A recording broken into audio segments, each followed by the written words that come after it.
Hai, Assalamualaikum semua. Welcome back again. This is Module 2 Part 3. So, in this video, kita akan bincangkan tentang knowing your background.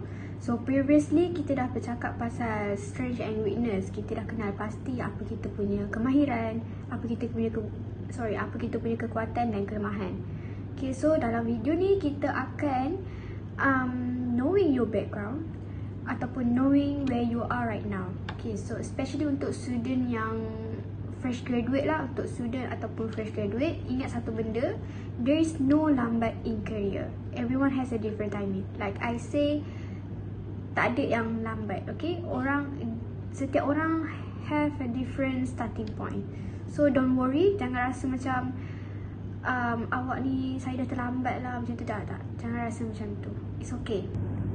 Okay, first question, are you a student right now? Are you a student or a fresh graduate? Kalau awak student, fokus untuk explore, build skills ataupun join internship, program, volunteer pun bagus untuk awak join. Kalau awak fresh graduate pula, fokus untuk gain experience, apply kerja, apply career dengan apa yang awak dah belajar and learn from a real working experience. Contoh saya masa fresh graduate, saya tak expect yang saya terus perfect dalam satu kerja tu. Okay, target saya cuma nak belajar dan adapt dengan saya punya sekeliling. Jadi kalau macam awak macam mana? Okay, next kita ada field of study. Course awak bukan penentu masa depan, okay? Tapi adalah starting point. Tak semua orang belajar satu course, certain course. Tak semua orang belajar certain course tu and kerja nanti, career dia nanti dalam course yang sama. Okay, ada je yang course ada je yang course engineering, contoh engineering tapi kerja as admin, contoh lah kan. Okay, but it's okay, it's just a starting point. Okay, kalau contoh macam saya sendiri, background saya business and languages. Jadi saya tahu yang saya punya role memerlukan communication. Okay, sesuai dengan role yang memerlukan communication, negotiation or multi-language skills. Macam tu. Okay, next kita ada working experience. Okay, knowing your background self. Adakah awak mempunyai working experience like internship, part time, volunteer. Volunteer pun dikira satu satu working experience tau. Volunteer. Contoh part time cashier. Bila awak ada working experience in cashier, part time, tak kisahlah part time ke apa ke, secara tak langsung awak berpengalaman dalam customer service. Okay, tak kisahlah walaupun awak punya pengalaman tu kecil je, macam alah cashier je pun macam tu, tapi benda tu boleh mengajar awak sesuatu benda.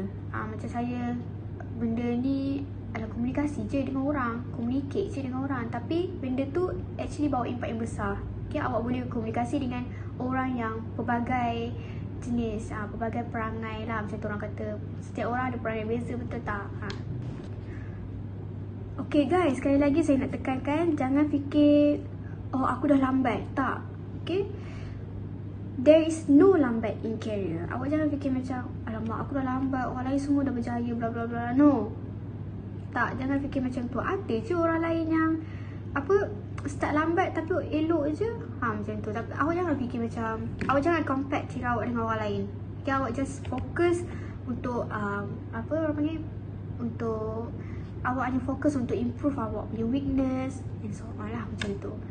Okay, let's quick recap. First, awak kena tahu apa awak punya keadaan sekarang, awak punya stage. Okay, faham awak punya field of study, faham apa awak punya course. It's okay kalau awak masih lagi student. Untuk yang hanya ada SPM, it's okay. Jangan rasa macam oh aku kena ambil diploma lah untuk ni. It's okay, tapi tak apa, jangan fikir macam jangan fikir macam nak working experience dalam ni kena ada diploma. Tak juga sebenarnya. Okay, it depends on some people.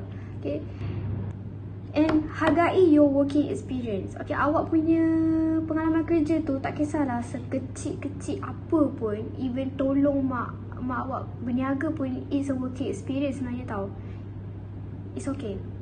Hargai awak punya working experience, even volunteer pun. Macam tu. So, ingat sekali saya cakap, everyone have a different timing. Everyone have different starting point. Ada yang dah berjaya pada umur sekian-sekian. Jangan awak rasa macam down. Awak jangan macam fikir, oh dia boleh kenapa aku tak boleh. Tak, jangan fikir macam tu. Okay, thank you guys for watching this video. Next video we will talking about exploring job opportunities. So take your time, trust your process, and see you in the next video.